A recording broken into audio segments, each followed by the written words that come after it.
saying hello to me this afternoon. Wish you and yours a wonderful, wonderful afternoon and the rest of the week. And hope to catch you again, Jim. Whiskey 4, Japan, Delta Whiskey from November, India to Mike. So long, Jim.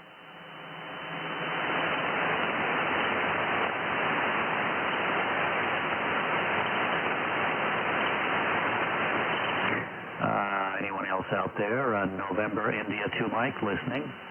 Whiskey 4, Echo Mike Bravo. Yeah, Whiskey 4, Echo Mike Bravo. Nice signal into North Texas.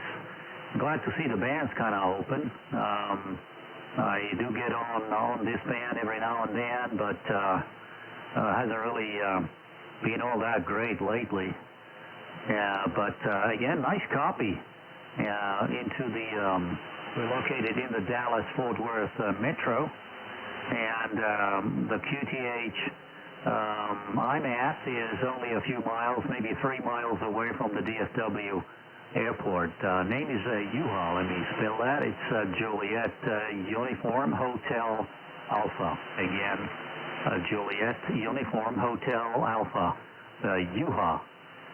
Back to you, and I'll copy W4EMB NI2M. Yeah, NI2M, Whiskey 4, Echo Mike Bravo. Yuha, nice to meet you.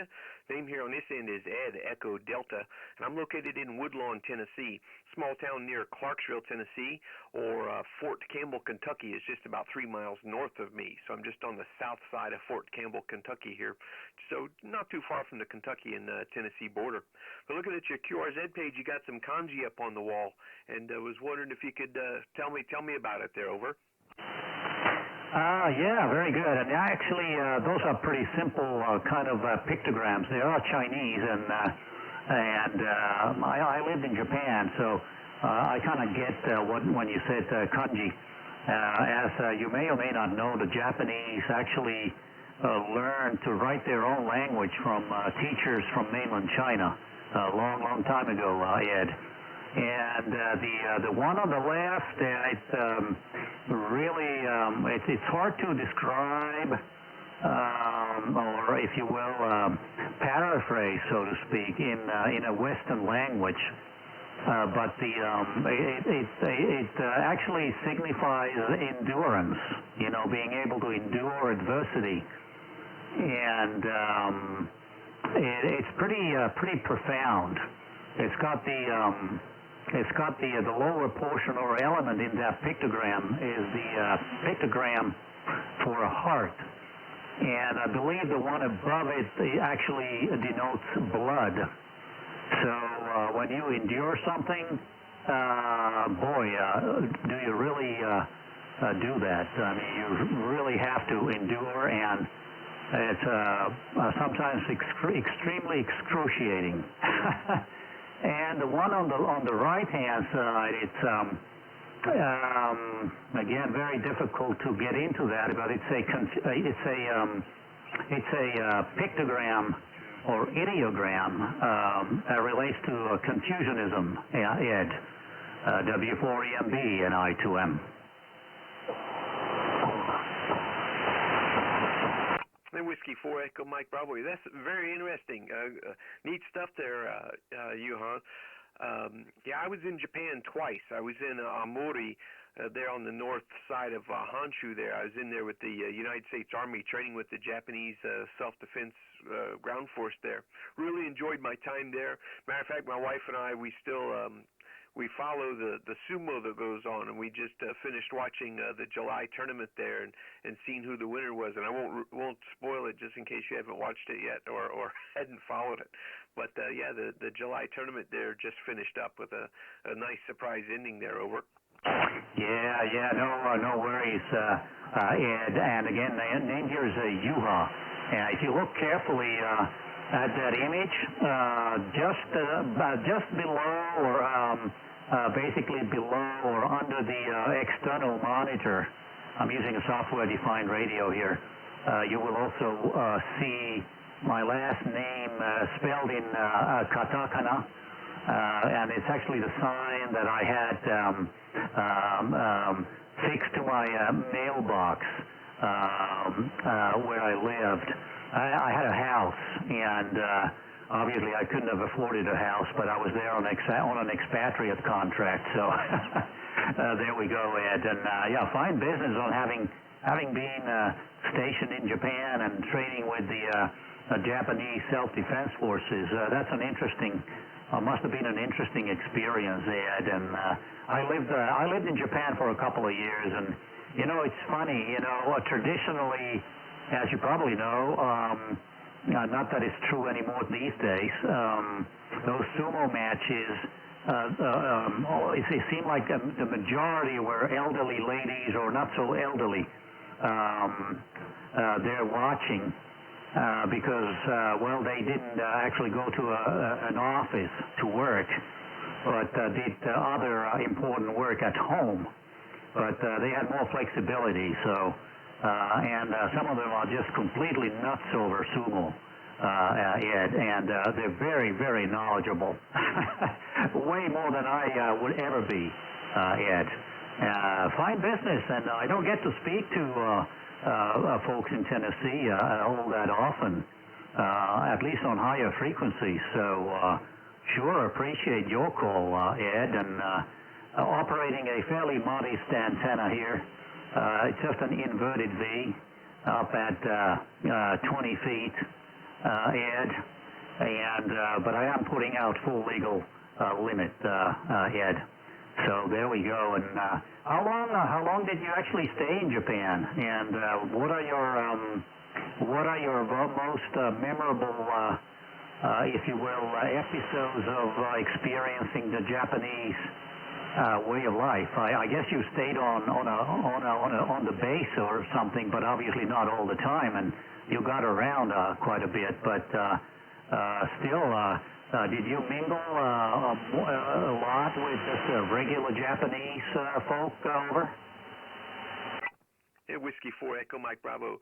Now, I was there 2 times, and each time was for about 30 days. And I actually went to Japan from Hawaii. And so we were training in Hawaii with snowshoes and snow sleds in Hawaii underneath the palm trees. And then we went to Japan in February, both times. And so, yeah, we stayed on the Amori. There's an army base there, and we stayed there in the barracks. The snow was over 10 feet deep everywhere, so there wasn't much getting out. But we did spend 2 weeks of that. So half of the month we spent out in the countryside, doing army things, dragging a sled around, walking around in snowshoes, and having mock gun battles and things like this. But we got to interact with our Japanese counterparts there, and as far as the Army soldiers. But now we did get to go out and have dinner at some of the locals' houses. They put out in the town and let everyone know that we were there, and asked if anybody would care to host an American soldier for dinner. And of course, they all said absolutely, and put their names on a list, and we were able to get on a bus in the evening and get dropped off at individual homes and enjoy an authentic Japanese dinner. And so that was a very memorable experience there, having dinner in their home, and some of them very formal, where they washed the stones to their walkway there in anticipation of your arrival, and so very, very memorable times there. Over. Yeah, that sounds terrific, Ed. And hey, before I go on, and I don't want to get up on my soapbox either, just wanted to double check. Are you copying me okay? Absolutely. I thought you were sitting here beside me in the shack when I was turning the dial there, Juha. So yeah, you're absolutely coming through great. How about me? I'm using all 100 watts today, and it looks like I'm getting about 95 of them out the antenna there. How am I coming through there? Over. You're doing marvelous, Ed. You don't need any more power. I'm in an HOA community. I'm blessed with wonderful neighbors, so I'm kind of compensating for a lack of truly effective antennas here, putting out full legal limit, Ed. But hey, what a wonderful experience, or several, Ed. And no, it's some of the customs, and when you actually go deeper into them, and the genesis, and the rationale, if I can use that terminology, are really very intriguing. And as you know, the outside and the inside, indoors, outdoors dichotomy is pretty deep in Japan. So, like use of slippers. You have all kinds of slippers depending on whether you're coming into somebody's house. If you got to obviously take your shoes off and then slip into slippers that are designed or supposed to only be worn indoors. And then when you are indoors and wearing slippers and you want to go to the bathroom, well, you slip out of those slippers and slip into another pair of slippers that you can only wear inside the bathroom. So it's pretty fascinating, really, the Japanese culture, and I have very fond memories from Japan, and I worked at a very large company there, and I was single at the time, Ed, and the people who worked for me, I guess they kind of must have noticed that I wasn't always very happy. Let's put it that way. And they tried to fix me up with a Japanese girl with a view to actually marrying the girl. Over. Whiskey 4 Echo Mike Bravo. Well, I think it's something to say that they were looking out for you like that. So that's remarkable, and that's really good. And it's very few people that a lot of people know about the slippers inside and the no shoes custom, but very few know about the don't wear those slippers in the bathroom part of it. And the other part that is very interesting about being in Japan compared to my time in the Middle East. I spent almost 25 years in the infantry here in the U.S. Army. As a matter of fact, my son's serving right now. He's in Syria as we speak. He's stationed with 10th Mountain Division. I did most of my time with the 101st Airborne Division. But the part I found extremely different was that when you walk through the Middle East, it's offensive if you do not look someone in the eyes, pat yourself on the chest, and give them the greeting of the day. Whereas in Tokyo or places like this, when I got through walking down the street, I would turn around. It was like, am I invisible? Did they see me? Because of course no one there looks you in the eye because that's considered rude. So that's another part of the culture. It's a very very interesting and I find a very lovely culture there. Over. Yeah, no, I agree with you. W40MB NI2M. What a pleasure to run into you, Ed. And sure, my pleasure. I really appreciate you coming in to say hello. And yeah, I've never traveled within the Middle East at all. So all I know is what I've read. And obviously, being bookish, that's one of my problems, or maybe not, depending on how you're looking at it.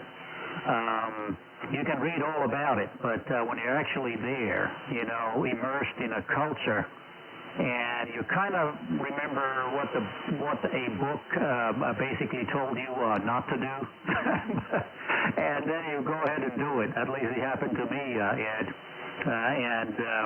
But it's interesting. Yeah, like in Japan, if you do look a person in the eyes, like you said, it's considered rude, and at the extreme, they may also think that you're a criminal, and you got ulterior motives if you look them in the eye. And the other thing is, you cannot have or wear a beard, even a mustache, because that to a Japanese maybe has to do with the Yakuza. The local mafia, because a lot of those fellas wore mustaches, Ed. So if you have a mustache in Japan, you are considered to be, again, totally untrustworthy and probably with some really bad motives, ulterior motives on your brain. Over. Yeah, QSL, and obviously when I was my time in service, I was clean shaven. But since then, after being in for that long, I've vowed I'm not going to shave my face, and I'm going to see how long it goes. But so I wear a beard and mustache now, and but my wife and I, we do have another couple, a friend of ours here local in Clarksville. And he's married. They were both in the Navy, and she is Japanese. As a matter of fact, we went to their home to watch some of the sumo tournament. And I'm surprised that she didn't mention my beard or mustache, but of course she wouldn't out of politeness. And 5 minutes after knowing me, I think she felt comfortable that I wasn't with any kind of mafia. But yeah, absolutely, and it's pretty interesting on how those cultures go. And and even in our own culture here in the United States, back in time when presidents had beards, and then how beards went away, and how I was reading a little bit in a book myself about a study that they had done that they said that beards are psychologically a way of people covering their face and to make them seem untrustworthy, and maybe they thought that that's why the beards went away at a certain point here in the United States there. But Juha, I don't want to keep you too long because I'd like you to make some more contacts here. You're an interesting fellow, and I'd like others to be able to make a good QSO with you as well. So I won't keep you, but I definitely appreciate the contact there. And so, but I'll go ahead and clear with you here and let you make some more. NI2M from Whiskey 4 Echo Mike Bravo. Over to you, sir, and I'll be clear on your final. An absolute lovely talk there. Over. Yeah, Roger that, Ed. Thanks very much for the courtesy there. Yeah, I talk a lot. So I think it's just as well that we sign here because, again, I might have you stay on frequency longer than you would normally do that. But, yeah, very, very interesting. And, yeah, I mean, that Japanese lady married to an American and living in this country, she probably also does recognize that she is no longer living in Japan. So do like the Romans do, so to speak, Ed. But I really do like the Japanese quite a bit, and some may have different opinions, but those are just opinions. But to me, we're really basically all the same at heart. But we're conditioned by our culture, our education, life experiences, and parenting, and whatnot to verbalize or not what it is that we are feeling or thinking. So there we are. Hey, I'll let you go, Ed, but do call if you hear me on again, and I'd certainly like to continue and compare more cultural notes or anything else, Ed. So my very best to you from North Texas, and hope to catch you soon again. Whiskey 4 Echo Mike Bravo from November India to Mike. Sayonara. November India 2 Mike from Whiskey 4 Echo Mike Bravo. It sounds absolutely great, and what a good plan, and thank you very much. Domo arigatou gozaimasu, and do itashimashite. どうぞよろしくお願いします。73, and what a great pleasure. W4EMB and NI2M. So long, Ed. So long. どうぞよろしく。どうも。Anybody else out there? This is November India 2 Mike.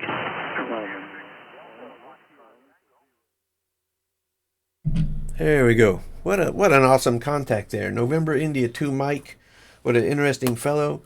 Juha was his name there. And but great signal. Too bad he lives in an HOA. But we've recorded this QSO, and hopefully we'll be able to go to QRZ and see his email on there. And if so, we'll email him a link so he can watch the video and hear and see his signal here on the FTDX10. But great contact there, and what a great back and forth. And that's what's interesting about ham radio. Thanks for watching. Whiskey 4 Echo Mike Bravo. Like and subscribe.